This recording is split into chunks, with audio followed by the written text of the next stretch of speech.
Hello and welcome back to my YouTube channel. Today I wanted to do just a really fun, creative little video for you and me guys because we are living in strange times right now, and I think artistry is a great outlet when it comes to creating a little bit a safe space and just having fun with makeup. So I wanted to come on here and show you guys the power of makeup when it comes to drag.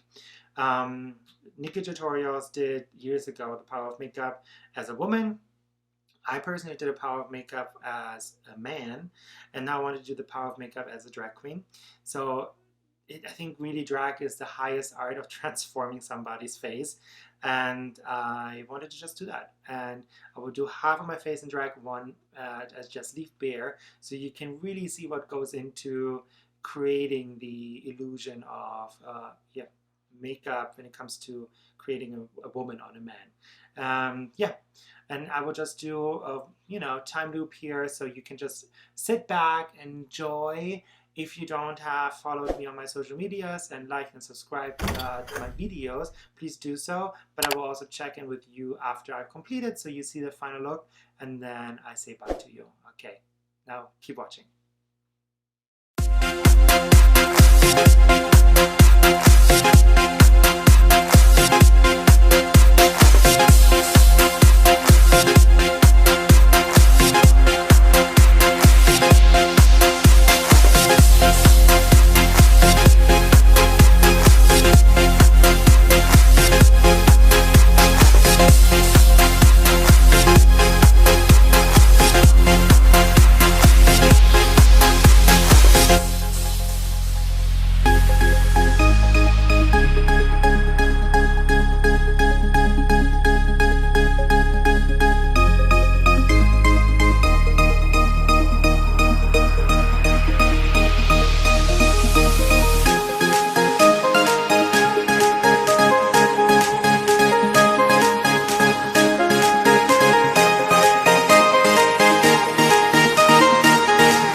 that is the end of the video. What a transformation, right? The power of makeup. It is unbelievable. That's why I love drag. That's why I love makeup. You can literally change somebody's complete appearance. And honestly, like just being in half drag, my whole attitude changed. I mean, like I also had a little drink, but you know, that comes with the job description. So, but I think it's just so much fun. And I put a little hair on, a little earring, a little ring, you know, because I didn't want to put on nails. And a little coat, so giving you half the fantasy. You're welcome. If you like this video, do me a favor, go ahead and hit that like button down below. And then also subscribe to my YouTube channel, ring the little bell. The little bell will help you to notify whenever I upload new content. I just came back after 2 years, so I have a lot of things that I want to bring out. I have a lot of ideas, but if you have any idea you want to see from me, leave them in the comment section. I would also appreciate that. And yeah, share it with people. I'm back, so people need to know that I'm back here. I think we can definitely hit 10,000 subscribers this year. See, just being half in drag, it gives me already so much attitude. So let me take this off so I become a normal human being again. But again, thank you so much for watching. Stay inside, wash your hands, stay safe, and until I see you guys next time, have a wonderful day. Bye-bye.